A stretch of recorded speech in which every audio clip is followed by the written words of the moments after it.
Báo thức reo lúc 6 giờ sáng. Bạn với tay tắt nó trong bóng tối. Ánh sáng điện thoại chiếu thẳng vào mắt bạn. Bạn cuộn xuống vài dòng tin tức. Đó là 30 giây đầu tiên trong một ngày rất đỗi bình thường của bạn. Bạn pha một cốc cà phê nóng. Bạn kiểm tra lịch làm việc trong ngày. Bạn bước ra cửa. Bạn liếc nhìn đồng hồ đeo tay một lần cuối. Bạn hòa vào dòng người hối hả ngoài phố. Nhưng suốt hơn 200.000 năm lịch sử loài người, không điều nào trong số đó từng tồn tại. Không có báo thức, không có ánh sáng nhân tạo, không có gì để cuộn xem cả. Vậy tổ tiên bạn thức dậy như thế nào? Và một ngày bình thường của họ trông ra sao? Hàng trăm nghìn năm trước, ngày của tổ tiên bạn không được đo bằng đồng hồ. Nó được đo bằng ánh sáng. Mặt trời mọc, cơ thể tỉnh dậy. Mặt trời lặn, mọi hoạt động ngừng lại. Các nhà khảo cổ từng khai quật những bếp lửa cổ tại hang Wonderwork ở Nam Phi. Bếp lửa ấy có niên đại gần 1 triệu năm. Tro và sương cháy quanh đó cho thấy con người đã tụ tập quanh lửa mỗi tối. Ban ngày dành cho săn bắt, hái lượm, di chuyển. Ban đêm dành cho nghỉ ngơi và trò chuyện quanh lửa. Không có phân chia giờ làm việc, không có lịch trình cố định.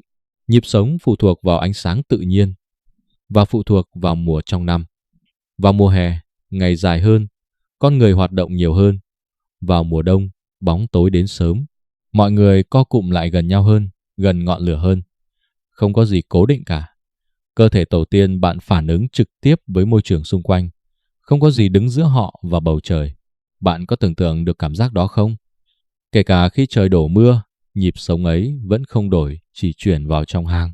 Năm 2015, nhà thần kinh học Jerome Siegel tại Đại học California công bố một nghiên cứu đăng trên tạp chí Current Biology. Nhóm của ông gắn thiết bị theo dõi giấc ngủ lên người dân bản địa. Đó là 3 cộng đồng săn bắt hái lượm. Người Hadza ở Tanzania, người San ở Namibia, người Tisimane ở Bolivia. Họ sống gần giống tổ tiên xa xưa của bạn. Kết quả khiến giới khoa học bất ngờ. Vì sao điều này lại gây chấn động? Họ không đi ngủ ngay khi mặt trời lặn, trung bình. Họ thức thêm khoảng 3 giờ sau hoàng hôn. Thường là để trò chuyện quanh đống lửa. Họ ngủ một mạch, không ngắt quãng. Giấc ngủ kéo dài khoảng 6 đến 7 giờ mỗi đêm. Họ thức dậy trước khi mặt trời mọc, không phải ngay lúc bình minh. Điều gì thực sự đánh thức họ mỗi đêm? Không phải ánh sáng. Đó là nhiệt độ giảm xuống vào cuối đêm.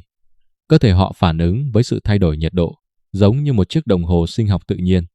Cả 3 cộng đồng đều có nhịp ngủ gần giống hệt nhau, dù họ sống cách xa nhau hàng nghìn cây số. Không có báo thức nào chính xác hơn thế. Phát hiện này thay đổi cách khoa học hiểu về giấc ngủ nguyên thủy. Vì sao điều đó lại quan trọng? Nó cho thấy giấc ngủ hiện đại của bạn lệch xa nhịp sinh học tổ tiên hơn bạn tưởng. Bạn có thể đang nghĩ một ngày của tổ tiên bạn đầy dẫy vất vả, săn bắt liên tục, hái lượm không ngừng nghỉ, chiến đấu để sống sót từng giờ từng phút. Đó là hình dung phổ biến nhất về đời sống thời tiền sử. Nhưng có thật vậy không? Dữ liệu thực tế kể một câu chuyện khác hẳn. Năm 1966, nhà nhân học Richard Lee công bố một nghiên cứu quan trọng.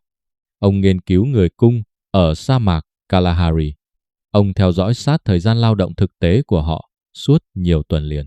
Kết quả ra sao? Người trưởng thành chỉ dành 15 đến 20 giờ mỗi tuần để kiếm ăn. Phần thời gian còn lại, họ làm gì? Họ nghỉ ngơi, trò chuyện, họ chơi đùa cùng trẻ nhỏ, họ ngủ trưa dưới bóng cây, hoặc đơn giản là không làm gì cả. Nhà nhân học Marshall Salins gọi đây là xã hội sung túc nguyên thủy. Ông viết điều đó năm 1972. Ông là giáo sư nhân học tại Đại học Michigan. Ý ông là gì? Tổ tiên bạn có thể từng rảnh rỗi hơn cả bạn bây giờ. Không có deadline nào cả.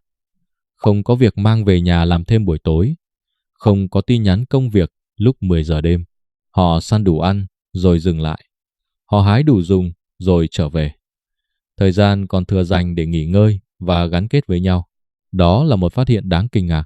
Không ai phải làm việc quá sức chỉ để tồn tại. Điều này khiến giới khoa học sửng sốt. Nhiều nhà nghiên cứu phải xem lại giả định cũ về đời sống nguyên thủy.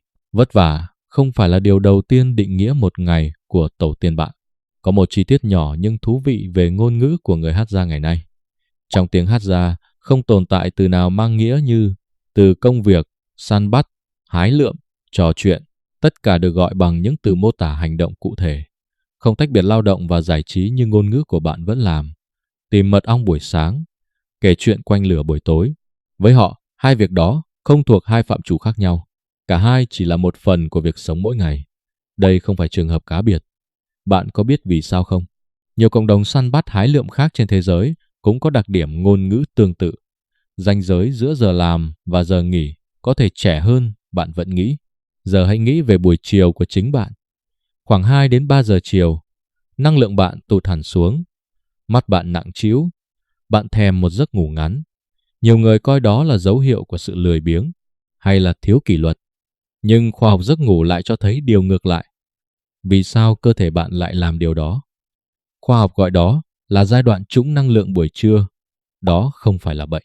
Đó là nhịp sinh học tự nhiên, có nguồn gốc từ chính tổ tiên bạn. Nó có tên gọi riêng trong khoa học. Cơ thể loài người vốn có một giai đoạn nghỉ giữa ngày, không chỉ ngủ một lần duy nhất vào ban đêm. Cảm giác buồn ngủ giữa trưa không phải là lỗi của bạn. Hãy luôn nhớ điều đó. Nó là dấu vết còn sót lại từ hàng trăm nghìn năm sống theo nhịp mặt trời. Chỉ là thế giới hiện đại không cho phép bạn dừng lại để lắng nghe nó. Hôm nay, thế giới của bạn tràn ngập ánh sáng nhân tạo suốt 24 giờ. Đèn LED, màn hình điện thoại, ánh sáng xanh từ máy tính. Năm 2015, nhà sinh học Horacio de la Iglesia tại Đại học Washington công bố một nghiên cứu. Nghiên cứu đăng trên tạp chí PNAS. Ông so sánh giấc ngủ của hai nhóm người trong cùng một cộng đồng bản địa Toba ở Argentina. Một nhóm sống không có điện, một nhóm khác đã có điện lưới đầy đủ. Kết quả cho thấy điều gì? Nhóm có điện đi ngủ trễ hơn trung bình 1 giờ. Chỉ 1 giờ thôi. Thời lượng giấc ngủ của họ cũng ngắn hơn rõ rệt. Ánh sáng nhân tạo đã đánh lừa cơ thể họ, khiến não bộ tin rằng ban ngày vẫn chưa kết thúc. Đây không phải trường hợp hiếm. Nhiều nhà khoa học giấc ngủ khác cũng ghi nhận xu hướng tương tự. Hơn 1/3 người trưởng thành ngày nay ngủ ít hơn mức khuyến nghị mỗi đêm. Con số đó thật đáng suy ngẫm. Bạn có thường xuyên thức đến nửa đêm chỉ vì lướt điện thoại không? Não bạn vẫn đang chờ một tín hiệu quen thuộc từ hàng trăm nghìn năm trước. Đó là bóng tối thật sự, không phải ánh sáng xanh từ màn hình. Thiếu tín hiệu đó, đồng hồ sinh học của bạn không biết khi nào nên dừng lại. Tổ tiên, bạn không cần cố gắng để ngủ đúng giờ. Môi trường của họ đã làm điều đó thay họ. Còn bạn vẫn đang tự đấu tranh với chính ánh sáng do mình tạo ra. Báo thức lại reo vào sáng mai. Bạn với tay tắt nó, giống như mọi ngày. Nhưng lần này, có lẽ bạn sẽ nhìn nó khác đi một chút. Chỉ một chút thôi. Sâu bên trong cơ thể bạn vẫn còn nhịp điệu của một ngày không hề có báo thức. Nó vẫn chờ ánh sáng mặt trời thật, không phải ánh sáng từ màn hình. Nó vẫn muốn một khoảng lặng giữa trưa, không phải một lịch họp kín mít. Tổ tiên bạn không sống theo đồng hồ. Họ sống theo chính cơ thể mình. Cơ thể ấy đã tồn tại và thích nghi suốt hàng trăm nghìn năm. Còn bạn thì sao? Bạn cũng vậy. Chỉ là bạn đã quên mất điều đó từ rất lâu rồi. Một ngày nào đó, khi cơn buồn ngủ giữa chiều ập đến, bạn sẽ làm gì? Chống lại nó hay lắng nghe nó một chút?